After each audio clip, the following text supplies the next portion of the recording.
would not be possible to run this virtual conference without our sponsors. So a big thank you to Fortinet for sponsoring today's session. Now, if you can, take a few moments to familiarize yourself with the webinar tool.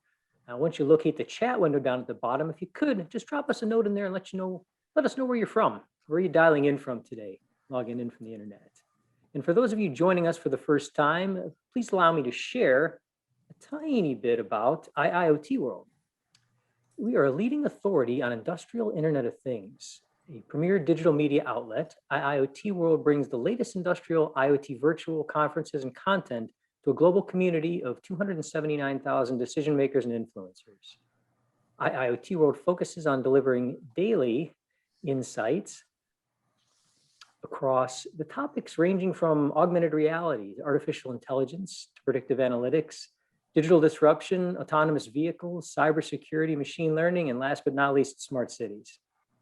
So with our housekeeping items out of the way, please allow me to provide a brief overview of today's session. So for the next hour, we're going to touch on several aspects pertaining to the evolution and expansion of the smart city. We will peel back several layers of the onion to expose the complexity, interdependency, and challenges that exist for the players involved in the design, planning, operation, and innovation of smart cities. The technological advancements are exciting, and there are new frontiers of urbanization is not without concern, as the administration of smart cities poses the need for advancements in protocols, improved security and privacy, as well as the need for strategies and tactics and technologies to mitigate operational threats related to security and cybersecurity in general. So I'm pleased to introduce our fellow panelists today, Mr. Rick Peters, who is the CISO of Operational Technology for North America for Fortinet. Welcome, Rick. Hey, thank you, Greg. Pleasure to be here. Pleasure to have you. We also have Kris Lovejoy, who is the Global Advisory Cybersecurity Leader at Ernst & Young. Welcome, Kris. Thank you, Greg. Great to be here. Next, we have David Cahoon, who is the CISO for Red Bison. Thank you for joining us. Great being here. All right, and last but not least, we have Mr. Tim Kupa, who is the Managing Director of Information Technology Solutions for Siemens Smart Infrastructure in North America. Welcome, Tim. Hello, everybody. All right, so let's jump into this. If we can pop up our first slide. Kris, I'm going to ask you to kick off our discussion and perhaps share some of the directions and drivers that are pushing the global smart movement in general. Sure, and just very briefly, I'm going to touch on just 4 quick topics. I think first and foremost, the role of climate as a catalyst and a driver of profound change is really driving a lot of the smart cities activity. Perhaps not by definition, but definitely by inference. Smart cities can have an important and very positive impact on improving our sustainability. I think the second big trend, related to this is the rise of Gen Z. I mean, the Gen Z is now the first generation that's been, born entirely in the age of the internet. And, today they're driving quite a global outlook. They spend more time not only on their phones, but on social media than any other generation. And, what's important to know about this generation is they have an incredibly strong commitment to global sustainability, specifically climate change topping their list of the most important global challenges. And tied to that, interestingly enough, and ironically enough, is populism and nationalism.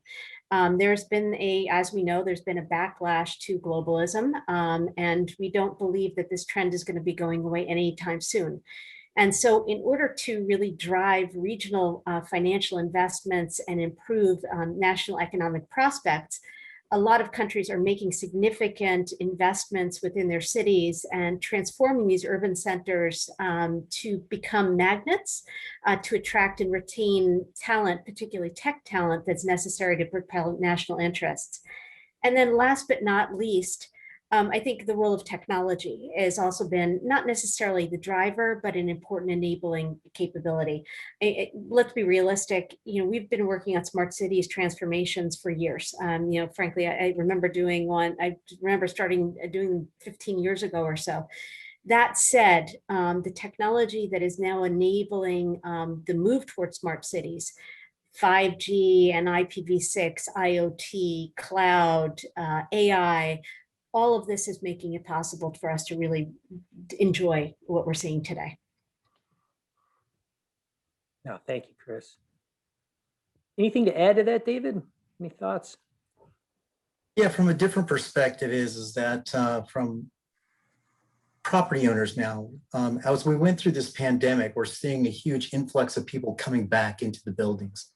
And what we're seeing now is that people are concerned, not only from a property owner, property managers, but from tenants coming in around health and safety. So a lot of new devices around those types of devices coming in through into buildings and making them more smart because they're giving them a lot more information, specifically around, air sensing, occupancy sensors, understanding a couple of things around touchless controls, which we may get into a little bit later. But some of those are really driving a lot of what smart cities are looking for and how we're bringing that workforce back into the workplace.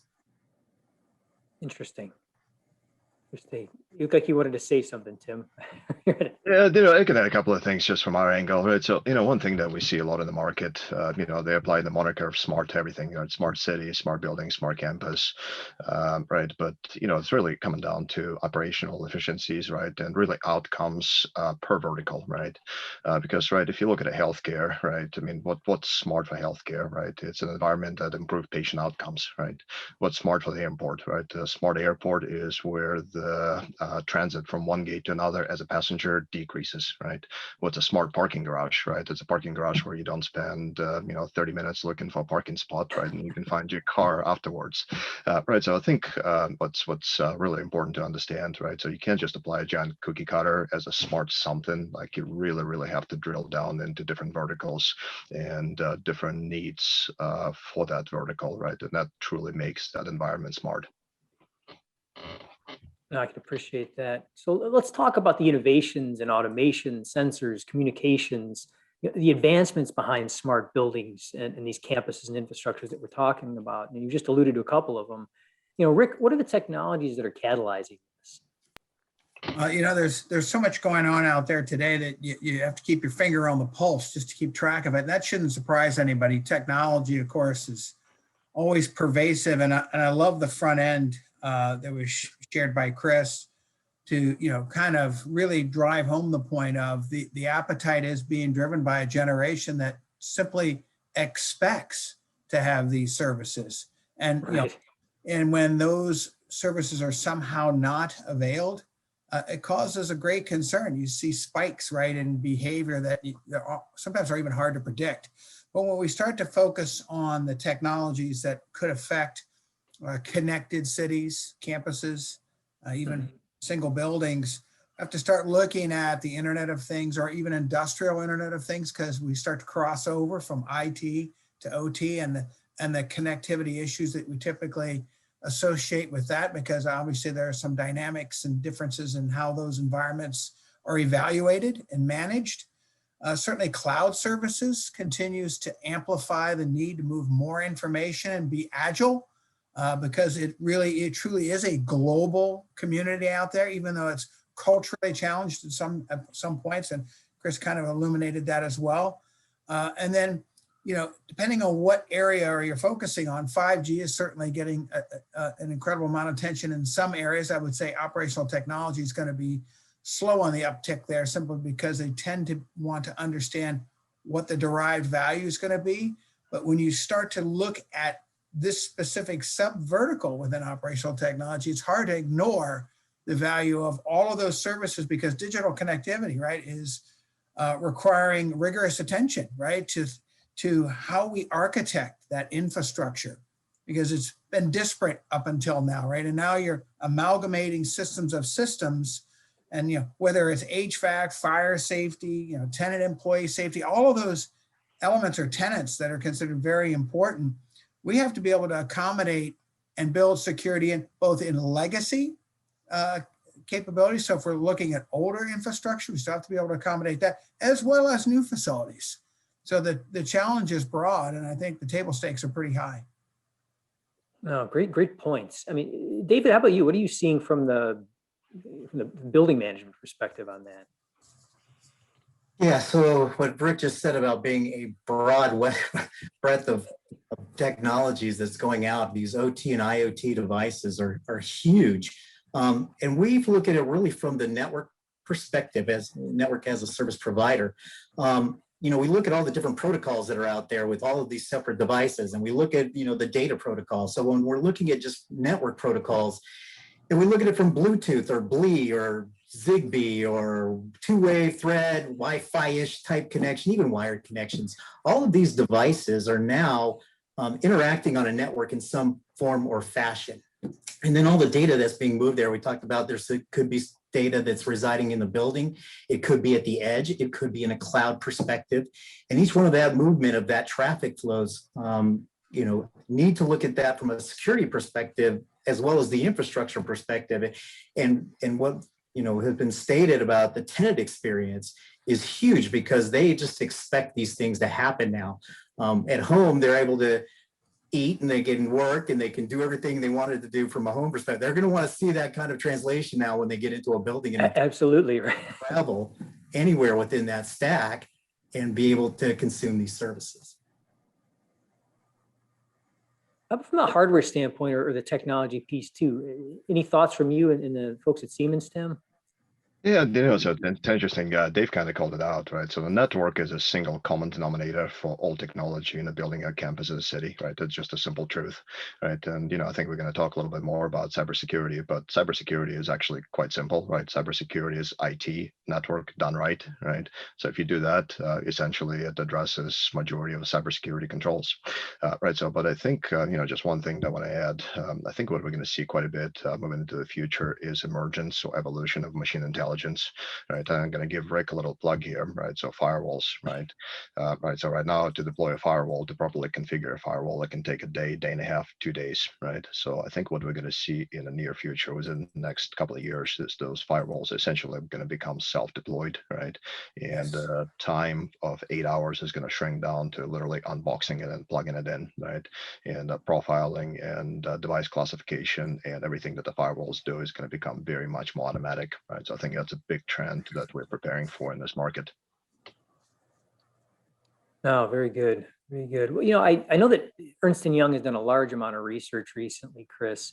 Can you share a vision of the security world as we emerge and move forward from, past, hopefully the 2020 pandemic? Yeah, and I wish I could paint a rosier picture than I'm going to give you.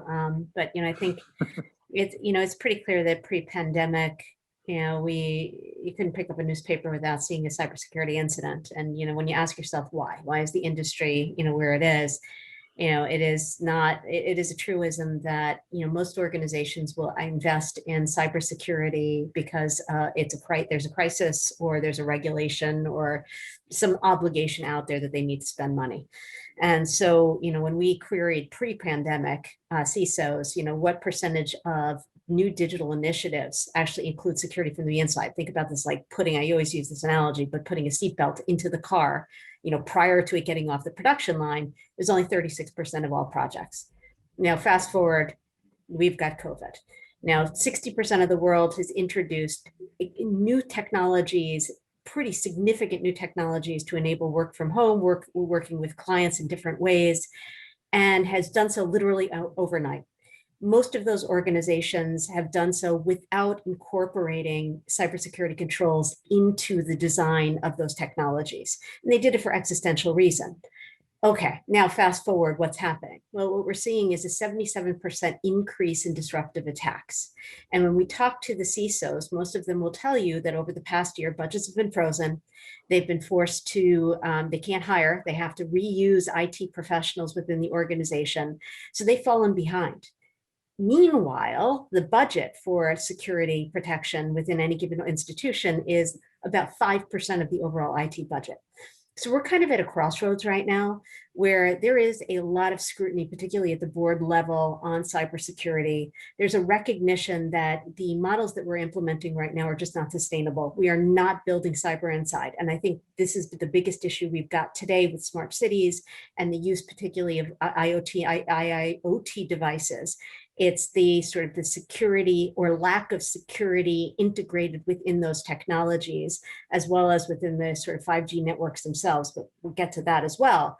But suffice to say, I think that what we're going to be seeing over the next year or two and going into the next, I think, 5 to 10 years is a lot of senior level scrutiny, a lot more rollout of regulation, cybersecurity and privacy regulation for lots of different reasons.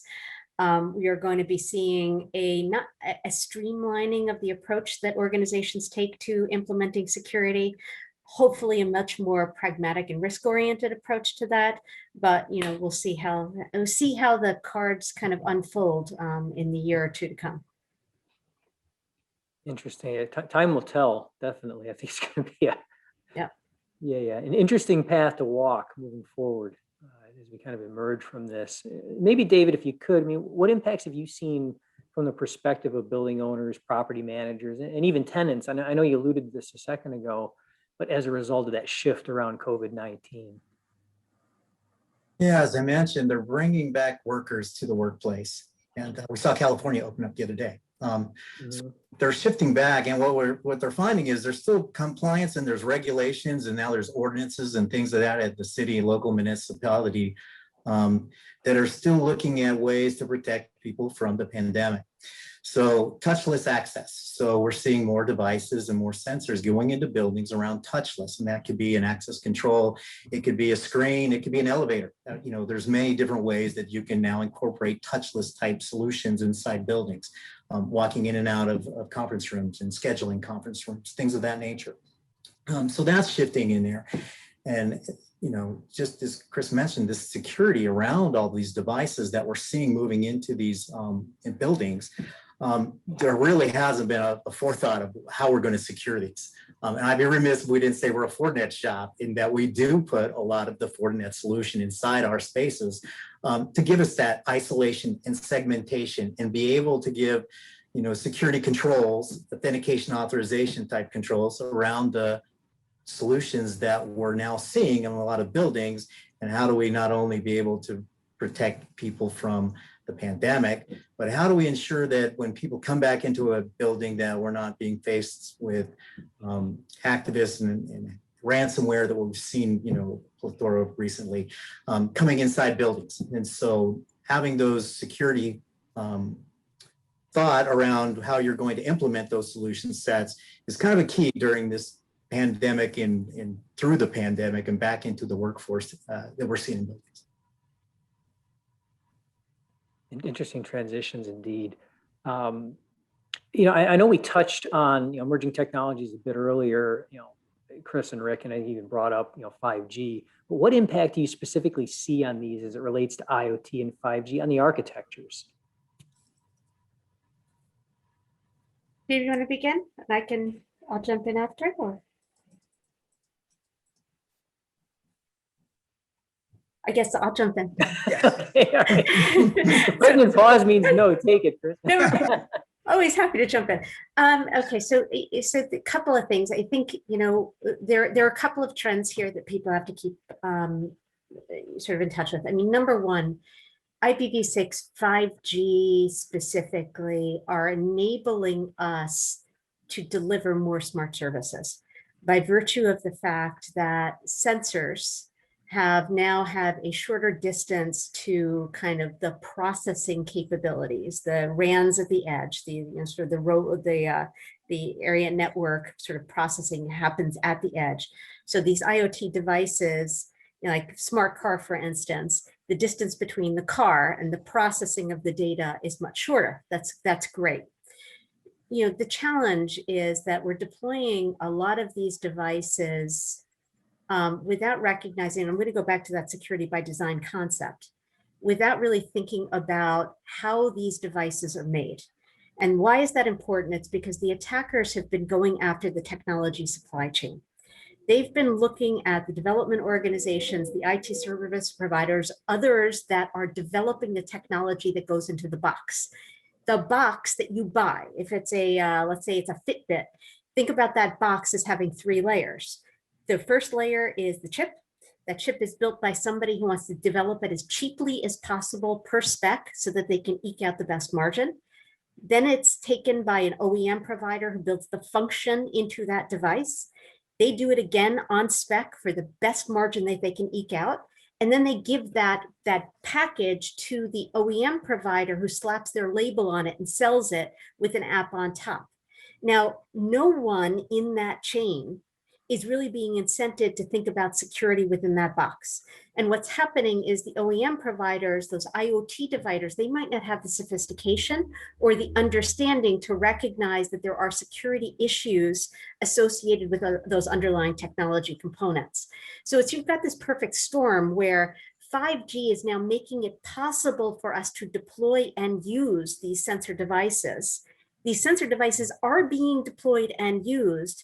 Meanwhile, what we're seeing is that there is a lot of exposure at the underlying technology levels because the attackers have been going after those levels. So not to freak everyone out, but this is something that's keeping us up at night. And I know all of you on the phone as well, is this can, as I said, this is the tip of the iceberg.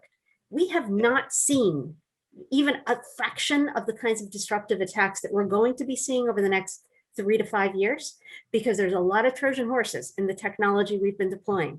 We've got to know that. And so one of the things that, I ask anybody who is involved in the development and delivery of smart cities, smart buildings, smart campus, you put the word smart in front of it. Really think about the integrity of the technology that you're acquiring from whomever it is as part of that supply chain before you put that thing out on the network. I got to dive in on this. This is a fascinating conversation. I just want to add to the terrific points that Kris has already laid down. And, that is, we're going to continue to experience technology growth and pace at unprecedented levels. That's clear, for the reasons we've already talked about. But I think top down, you have to insist on earned trust. You can start to figure out how to bake in the cybersecurity best practices, but if you don't start with, zero trust access, it kind of all falls apart. But then you have to continue to be persistent in trying to ultimately derive what's going on behaviorally in that environment, because someone's got to have oversight for that. If you're talking about a SOC or a NOC function, that's an amalgamation of a lot of systems coming together, being able to understand behaviorally what's happening at any moment in time. So that we heard earlier, I think it was Tim that mentioned, or someone mentioned ML, and the whole idea of bringing AI and ML into the equation suggests that, hey, we can derive benefit from analytics and understanding what's going on in our environment, both pre and post an event. We don't have to wait and chase after the fact. And I think that's one of the big value adds when we start to look at ecosystem approaches to. And certainly for a building environment, you really have to take that notion of, I have to build cybersecurity resilience in as a goal, as a journey, not as a destination, because it's going to continue to grow, right? I like to pull 3 threads. Transparency, we suggest I'm going to be able to bake in or design in security such that I don't slow the system down, because we already understand the customer has high expectations for getting information and the services, right? Because that's the customer experience. We also have to be able to scale. We know that's going to continue to be a big challenge from this point forward. Most of the statistics suggest that we're going to see orders of magnitude and growth in sensorized enabled devices. So welcome to 2021 and beyond. And then the last piece I would point to, and this comes back to a point Tim made as well, is speed of deployment. Touchless deployment is going to become a part of how we do this, because we have to be able to be agile and flexible certainly in the digitized or connected building, campus, and city environments. Greg, can I add something else just to add to what these guys are already saying, right? So Yeah, we talk a lot absolutely. about technology controls, right? But one thing that we're seeing a lot is operational and procedural controls that are lacking, right? So the KSAs, your knowledge, skills, abilities of the folks, well, they're going to be preventing and preparing for the cyber incidents and actually managing through the incidents, right? And I mean, that's one of the things that's severely lacking in the market today. Like I will give you just a simple numbers, right? So our cyber team right now is spending between 25 and 50% of their time on the continuous education, right? And if you look at that number from 3 years ago, that was probably more like 5 to 10%, right? So technology changes every day. So it's not just technology controls, which I mean they're clearly very, very, very important, but it's also operational controls. Great point. Great point. Thank you for adding that. Yeah, and I think this is a great opportunity right now. I want to pull up one of our first polls because we got several questions and I want to pull in the audience. And just a reminder as well for you folks, if you want to submit your questions, please put them in the Q&A window. I know a lot of times someone will pop them into the chat, but if you put them in the Q&A, we can take a peek at it and we'll incorporate that into the discussion later. But I think this poll question is germane to what we're talking about right now. And it's, how often do you include cyber teams in your IT, OT, and your IoT infrastructure planning discussions? So if everyone could just take a moment and weigh in on that, and we'll take a look at those results here shortly. Generally takes a couple seconds while we're pulling those answers in. So give us a minute to compile that. All right, should be getting close now. Okay, fairly even split across this. So we've got the whole spectrum here of very little improvement needed to, or need a lot of attention to some attention. So, okay, interesting split. Yeah, I think this is reflective of a global situation where we're maturing, Greg. There's a lot to be learned, and I think that's reflecting that. And certainly there's a lot of exploration going on, because one of the keys to the kingdom, if you will, in protecting infrastructure, particularly buildings and campuses and cities, is not just understanding that the stakes are high, but realizing that it takes partnership to accomplish that, and building trust at levels that may haven't necessarily been experienced at levels that are absolutely needed today to meet this challenge head on. So I think that's important, but I think that data just reflects there's a whole lot of learning going on. Indeed. Yeah, and Greg, can I add one more thing? And Yeah, we haven't really touched on it, but I do think, tied to, a lot of the discussions we've been having around sort of expectations, like the why is smart cities moving as quickly now as ever before, in addition to some of the things, we talked about in the beginning, we have to recognize that Gen Z and, Gen X and Gen Y, to some extent, they have a expectation that they are going to be recipients of the public good through the sharing of information. So, you could argue 10, 15 years ago that, we were slowed up simply by people feeling very uncomfortable with things like facial recognition. What does that mean? How do I feel comfortable with it? People expect it now. And so, we cannot stand, in front of the tide of, sort of what the social will is. So I do think that it's important to recognize the changing perceptions on privacy, data sharing, data analytics, this sort of social obligation, a lot of things about social inequalities and sort of economic inability to do better than your parents, which are drawing more social services. Is just a lot of stuff is happening. So I think that this trend that we're seeing on smart cities, smart campuses, this is going to explode. We're just, again, this is happening. And I think what you're hearing from us all now is that, the security thing is not necessarily been worked out. There's promise here, but we've got to make sure that it doesn't get out ahead of us. No, excellent point. And that train is in motion too, right? I mean, it's the generations that are anticipating and expecting it are growing in numbers, and some of the ones that were more skeptical or a little bit of trepidation there are going to be the dwindling numbers. I think that's a great point, Kris. Maybe that kind of leads us into the next our next question as well. I mean, you highlighted a couple different statistics before that are staggering to me. I mean, based on Ernst & Young's research, I mean, you're talking a little over a third of the organizations only, pull in cyber teams to the planning discussions, and there's been a 77% increase in the global disruptive attacks. What I want to drill on to is, what do you see as what I would call the unintended consequences of the reaction to these statistics? Knowing that security was not addressed, at the start, what are your thoughts, Kris and Rick, and anyone else who wants to chime in on this? I'll let somebody else. I've been hogging the conversation, so I'll let somebody. Go ahead, Rick. I see you nodding. I will jump all over this.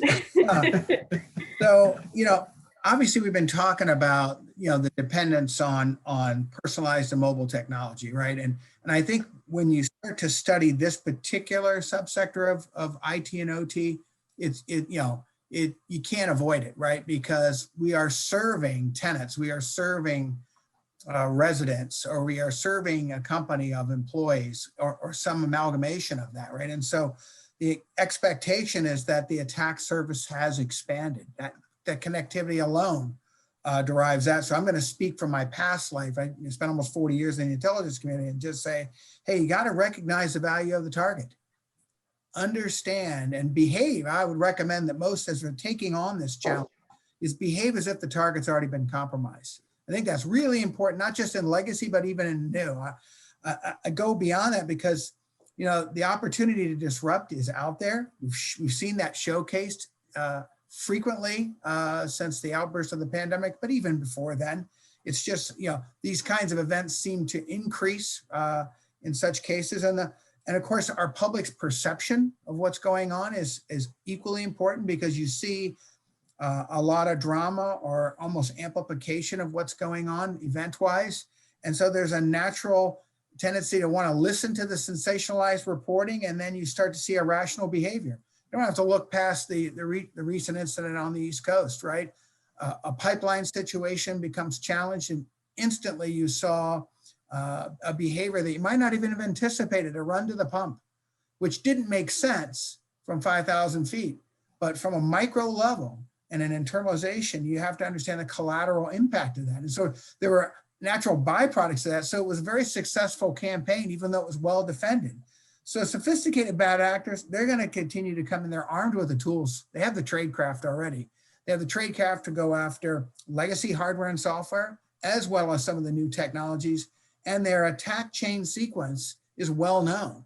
And I think the challenge now, as we're making security in, is to make sure that we are present, aware, not just monitoring behaviors, but able to inject ourselves to stop the attack chain, to stave it off before it becomes problematic to the consumer, right? Because if we can remember, the one abiding principle that I take away all the time in OT is it's safe, continuous operations. If we can achieve that, we start to stave off kind of the events where you see behaviors that don't make sense. Excellent point. And one thing to add on to, what Rick is saying, and which I think is really important for everybody to understand is, and I'm, Rick, I'm sure you would, agree that, again, rewind 10, 15 years ago, the percentage of attacks that were disruptive in nature, that were sort of executed for any purpose other than financial gain, was very rare. Correct. Today, we're seeing a very significant increase in the percentage of disruptive attacks, and those that are perpetrated by social activists who have no purpose other than to make a point. And sometimes money comes along with making a point, and they're using the funding to sort of fund their own activities. But it's very hard to protect yourself against somebody who's just motivated because they believe that what they're doing is right. Well, that's an excellent point. And in fact, I've had a number of conversations over the last few months where I tried to amplify the point of don't get caught up in the ransomware. Mm-hmm. That's often the collateral point of an attack chain. That might be the baggage or the fun token I get left with after the damage is done. The intellectual property's been exfiltrated, your tradecraft or your special recipes or whatever it is that differentiates you and how you manage your enterprise suddenly becomes lost. And boy, when you get into the building infrastructure arena, we're now talking even privacy data, information, intelligence about the residents, the consumers. So that, again, the stakes are high. We have to recognize that there's great interest in disrupting. And as Kris pointed out, to simply make a point. If I can cause disruption in that layer of business, I know I'm going to accomplish my mission because there's going to be a reaction, and I could even stimulate a chain of events. Yeah, that level of sophistication is way beyond just how do I extract out of someone's wallet or purse. I think that's correct. No, spot on. Interesting perspective. David, you look like you wanted to say something. Is that? Yeah, the attack surface really, when we look at the building and how much more OT, IoT, and just sensing devices that are going into buildings today. And I know there's some questions around who should manage that. But when we look at that attack surface in the landscape, and what we see is, as Kris said, we're seeing a huge explosion of just bad actors doing bad things for nothing more than because they can do it. And it's disruptive to property owners, property managers, but even just tenants. So really having that security thought process within your infrastructures and what you're going to do tomorrow with these great tools, but how do you protect against them? It's a very big question, right? I mean, when you consider the complexities associated with compliance, existing and emerging data localization laws, I mean, how do you balance that insatiable desire for more data against an ever broadening attack surface that you raised, Rick? I mean, that's, to me, that's a $100 question. Yeah, from our perspective is that when we look at some of the devices today, some of them really need low latency.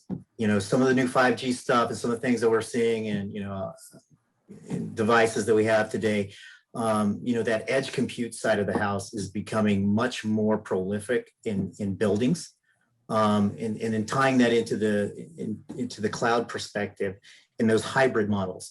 So when people are looking around compliance, first of all, my first comments are understand what compliance you fall under, because federal lines, there's state, there's city, local, and you need to know the data that you're transferring.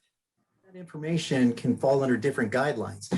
So knowing that is really kind of the first step, and some of it will be you need to discover it. And so when you know what that data is, what the sensitivity of that data is, where you're going to store that data, how you're going to move that data, whether it's in use, at rest, those things, if you have a handle on that, you can start putting your thoughts around infrastructure and security around the balance. But if you don't have those first pieces, I don't believe you're going to be able to get to where you need to be in a balanced perspective, because you're going to be fighting a lot of other fires. Yeah, I'm just going to add in, take a slightly different angle. I always think about, the proportional investment. I think everyone's struggling with how do I keep up? How do I make sure that I'm not just resilient, but taking the right steps? And I think it's important to balance that, but I also think it's important to invest in cybersecurity, but recognize, or a best practice, or even a point solution, but recognize that doesn't instantly take you to compliant. They don't necessarily align. They may, if you've deployed it properly, if you've configured it properly and tested to ensure that all of those features of the ecosystem solution or whatever you've chosen to deploy actually derive and allow you to ascertain the level of compliance that you're shooting for. So I just think we sometimes can get lost on the fact that, well, if I just go off and purchase product X, I'm going to be in good shape. And that's simply not the case. And I think it becomes even more complex when we start to talk about connected infrastructure, particularly connected buildings and campuses. Rick, if I might just add something, I mean, you got to plan Yeah, forward, please. right? I mean, everything we see today is a knee-jerk reaction, right? Where they have an incident, they're going to go buy a bunch of widgets, right? They're going to deploy it, right? But guess what? If you don't plan forward, those widgets, right, they're going to become obsolete 18 months, 24 months from that moment, right? If you don't plan forward, if you don't have the technology and budgets, and more importantly, people, right, and operational controls I mentioned earlier, to deploy it, right, and manage it, you'll be kind of dead in the water, right? So I don't know. I don't have much more to add to it, but yeah, plan forward, right? It's a future, right? If you haven't experienced a cyber incident, it's not if, it's when. Hey, Greg, do you mind? Let me just add one Sure, go ahead, thing Kris. on the subject, because we do a lot of work in and around the subject. I think if you had asked CISO even last year, is compliance your friend? They would tell you in secret, yeah, it helps me get my budget, right? At the end of the day, it's the 80-20 rule. It gets good enough security, and it's the easiest way for me to justify getting money. Now today, we've kind of, and this is on the heels of sort of globalism, techno-nationalism. 100 nation states, and I'm not even including the United States in this, have introduced new cybersecurity or privacy laws that introduce requirements around technology or data localization, meaning that there are now significant restrictions around the data that you can buy, the data that you can use to do things like train your AI models. There are restrictions on the kinds of on algorithms that you can use vis-a-vis AI. These are all having a significant impact on the market and the marketability of some of the technologies that we want to drive into the marketplace. So from a CISO's perspective, as my peers were saying, it is incredibly important for you to understand what's the data, what's the technology, what are the restrictions, what is the compliance landscape that I need to address, because that is going to enable you to sustain sales of whatever technology, delivery of whatever service it is that you're focusing on. That's critically important. But to the point that Timur was making about technology fragmentation, one of the things that we've seen in the market forever is that because organizations acquire technology, because cyber technology, because of compliance reasons largely, or a crisis, they buy very, very small technologies that solve a problem at the least possible cost. And so what's happened is over years, we just amalgamate lots of stuff in our closet. One of the things and I'm sure everybody on this phone will highly advise, is best of breed is not necessarily the answer. Oftentimes that best of breed product that you're going to acquire and implement is going to be old in 18 months. Think about the platform, think about the architecture, think about the operational and the people controls that are being implemented. Sometimes those can have more value. If it's packaged well, if it's operated well, then that best of breed widget that you're going to invest in. So I'm sorry to say that to all my, my friends in the vendor community, but we have to be realistic. This stuff has to be interoperable, it has to be integratable, it has to be something that is leverageable long-term. We can't be thinking about these like tiny little things anymore. That's where scalability comes in. It's so important, Kris. I couldn't agree more. And testing and validation, right? I mean, the stuff Yes. doesn't work right out of the box. You have to put it in the lab, you have to kick the tires, and you have to make sure it works, right? And, I mean, it's interesting, right? I mean, if you have 3-4 dissimilar systems sharing data and integrating, right, it doesn't work, right? I mean, it's called PowerPoint engineering, right? And we don't want to do PowerPoint engineering in the cyber world. Absolutely.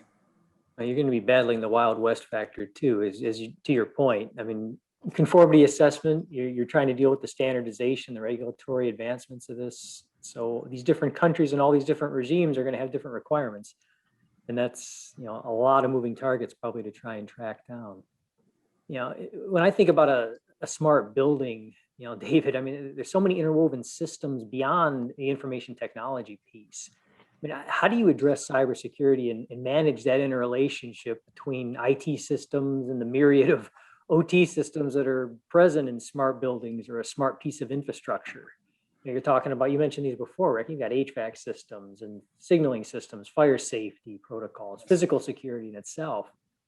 I mean, what are your thoughts on that? Just to acknowledge Jerry Schumann, he talks about the small IoT devices, including sensors that have less visible role in the greater IT ecosystem because they're focused on servers, workstation, and our traditional IT works, systems.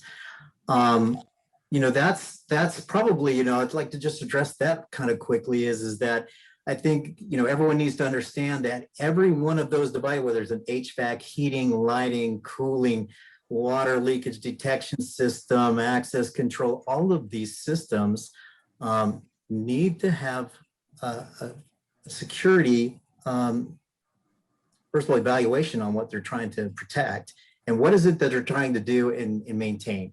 So in fire and safety, they're SLAs. You need to have that 24/7. It has to operate over a certain amount of time, even with loss of power. There's things that need to be addressed there.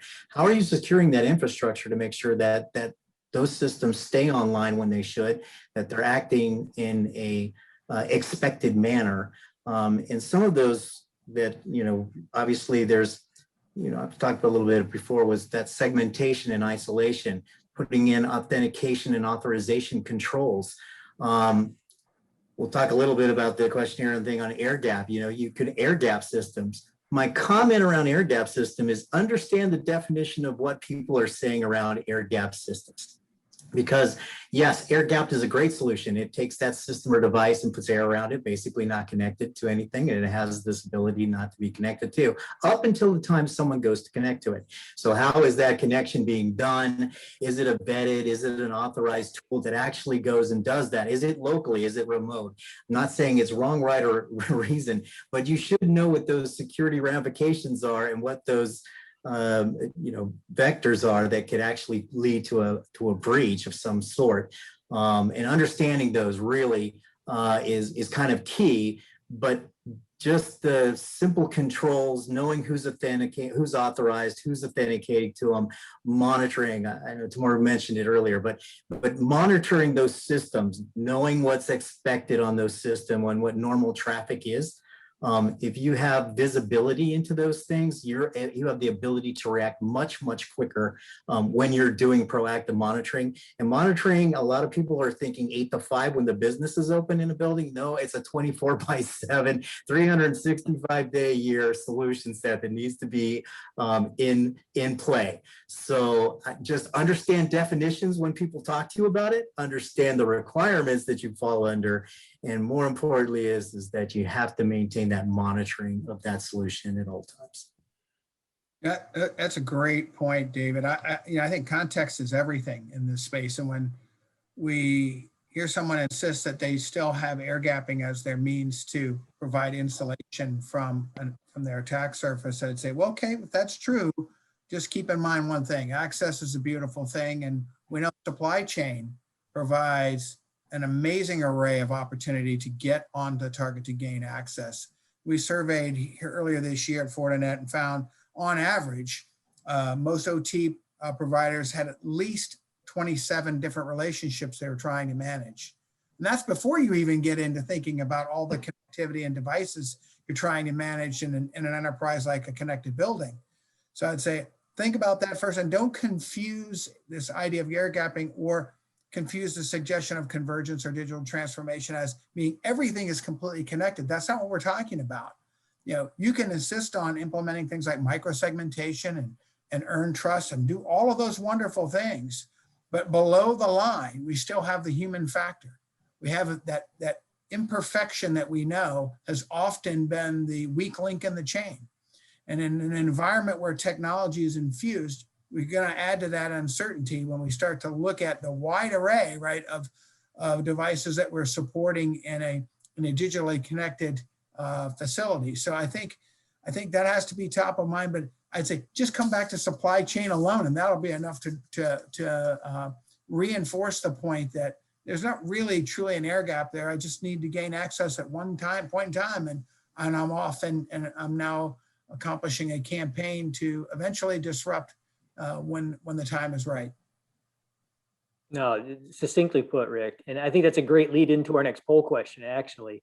And I see it, Tim. I know you want to comment, but let's cue the poll, because I think that's going to lead right into this next conversation. And this question, as it's coming up, is how confident are you, the folks in our audience, with the visibility of the devices, the myriad of IoT and otherwise that are out there, users and applications on your network?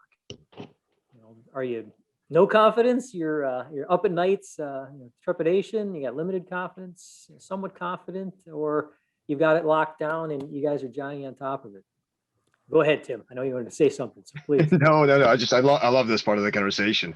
It's interesting, right? So, by the way, everything that David and Rick had to say, could not agree more, right? But one thing that I like to say, right? So, I mean, think about it, right? Right now, we have a drone flying on the planet Mars, like the actual drone flying, Yes. right? The technology is out there. We can do wonderful things with technology. We can do things, we can make things very, very secure, right? But here's a different kind of air gap that exists in majority of entities that I work with daily, and I think most of you guys will agree, right? And that's departments, right?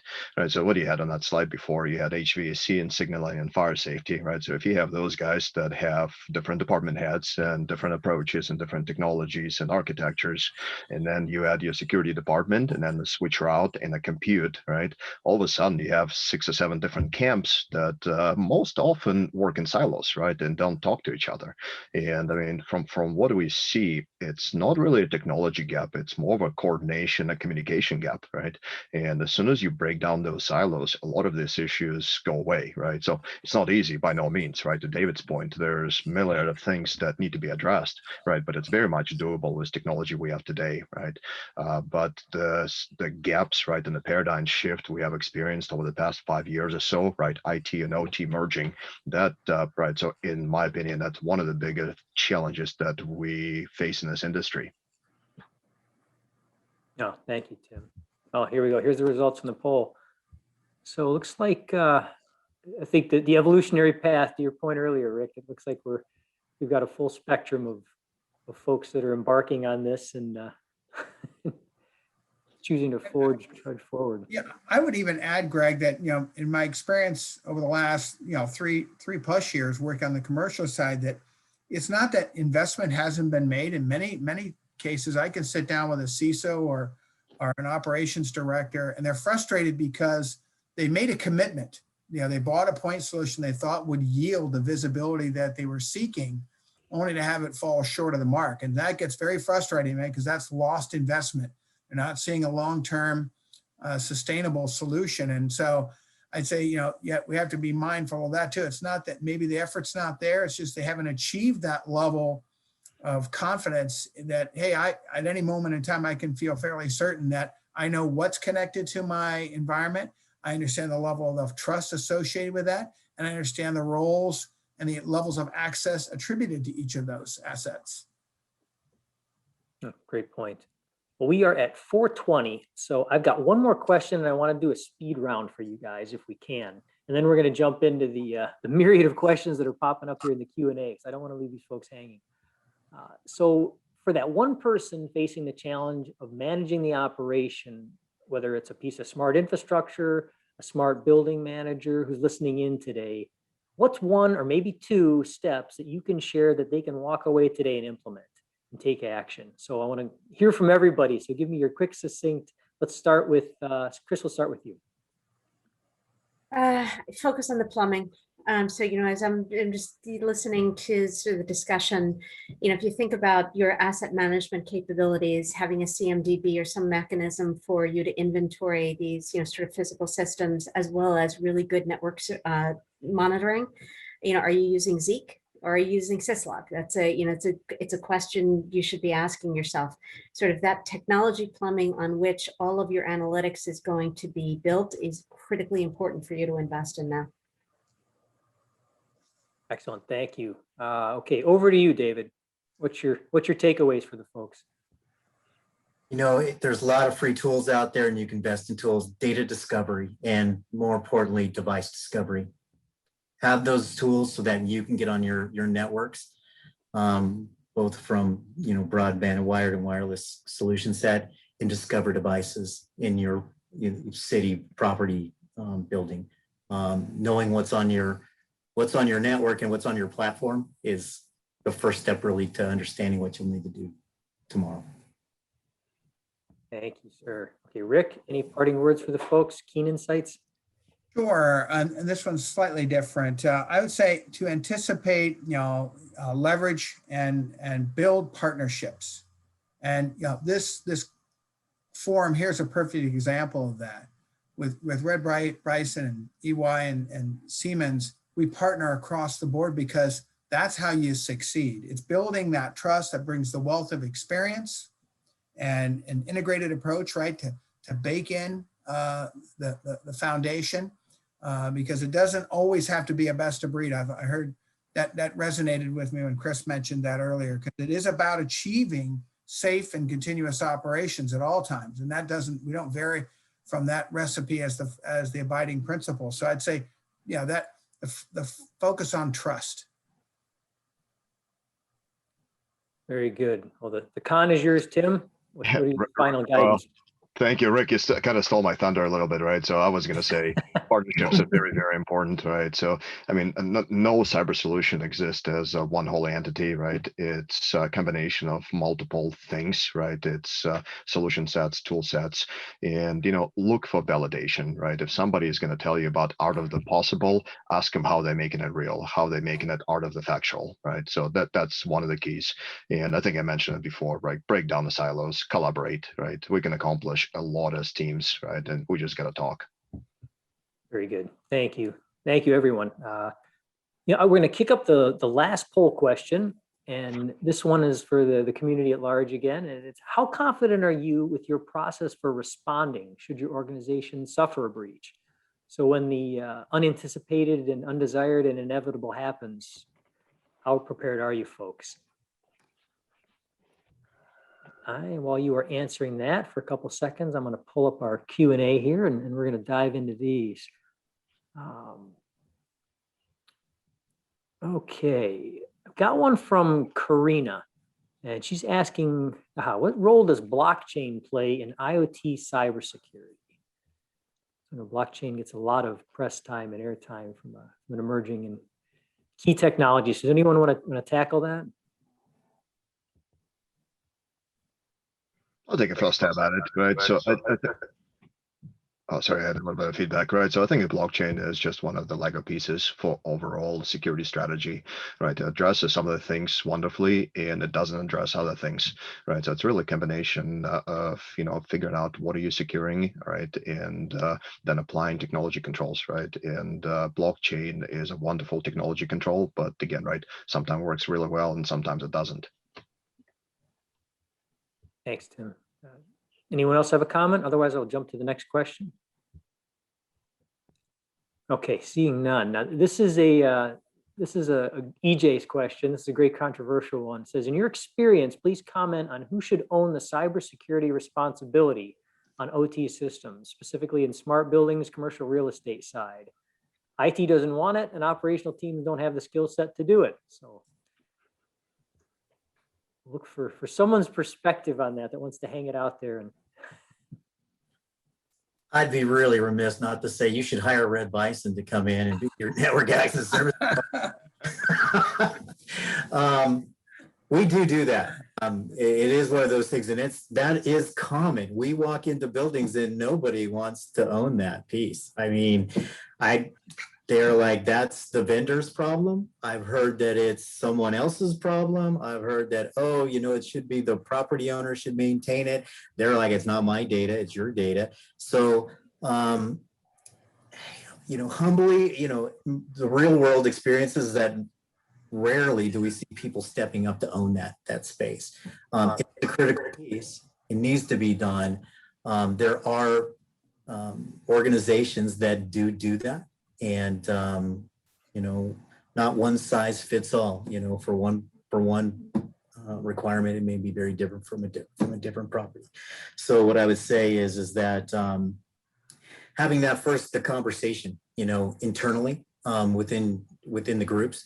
First of all, let's have the open conversation. I think that's the honest dialogue. Is have that open conversation on who is accountable and can you agree on who is that? And if you can't, then I would highly suggest, hiring somebody or outsourcing some of that solution to at least understand what needs to be monitored and managed over time.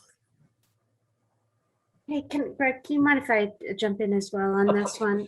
I think, on the subject of sort of operational design, organizational design, this is another area where we do lots of work and have seen good, bad, and really ugly.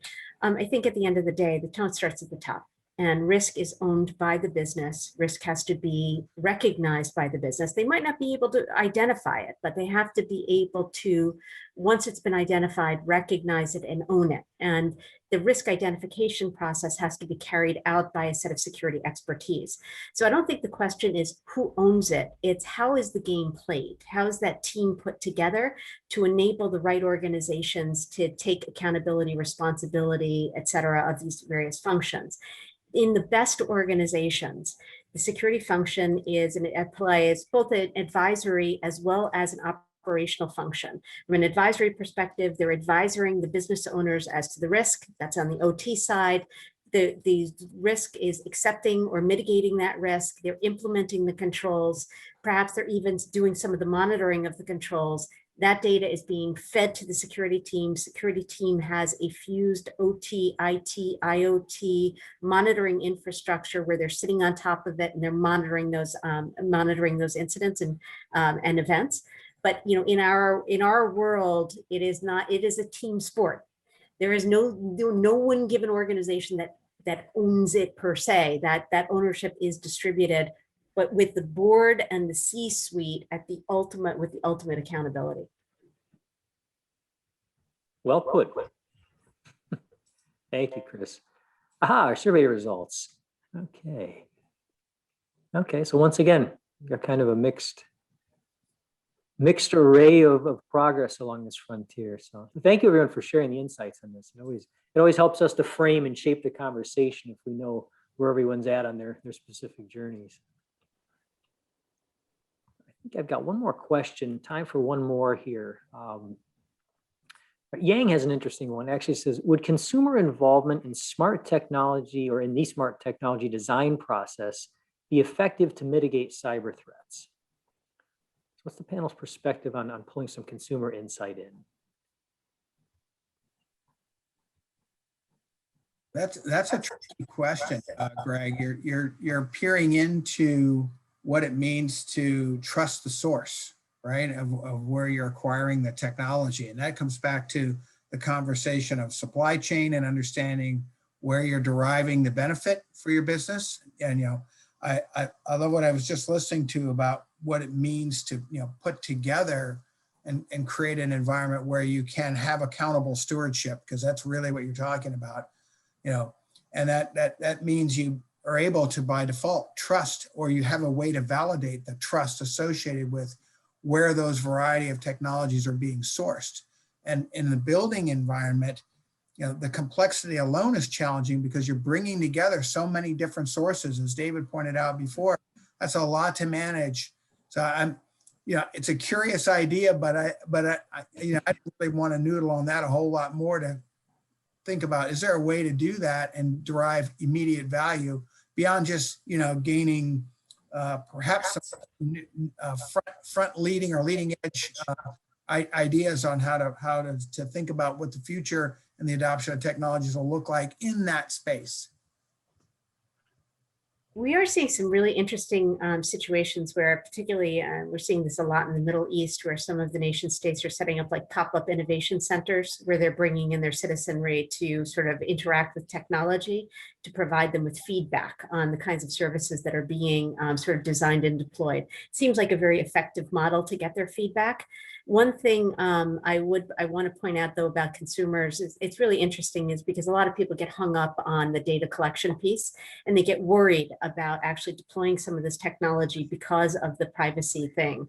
I pointed it out before, but I'm going to point it out again.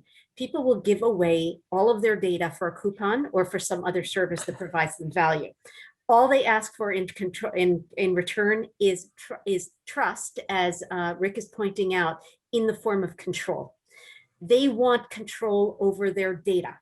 So at the end of the day, I do think it's a good idea to bring in, as you would do in any software development process, bring in the consumer to consult with you both on the value as well as their expectations on control. It gives lots of really beneficial insights.